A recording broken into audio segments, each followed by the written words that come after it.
আমার কবিতার নাম আমি হারিয়েছি প্রিয়জন। কবি সুবলচন্দ্র বিশ্বাস। চলে গেছে আমার কত শত স্বজন হারানো প্রিয় আপনজন। তাদের লাগি এত ভাবি, আমি ভাবি তাদের সারাক্ষণ। বিধাতার বিধানে আমি আছি বদ্ধ লোহার কপাটে, দুঃখ ব্যথার বেদনা হৃদয়ে শিকল বাঁধা, আমি হতভাগা একজন।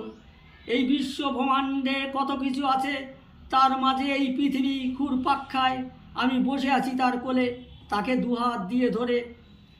এই বিশ্ব ব্রহ্মাণ্ডে ভালোবাসি দুটি ফুল, অঙ্কুশ লালটুস চাঁদ উঠেছে ওই আকাশে। পূর্বে আবির রাঙায়ে উদয় হলো ভানু, প্রভাতে উঠিয়া আমি তাই ভাবি ক্ষণে ক্ষণে।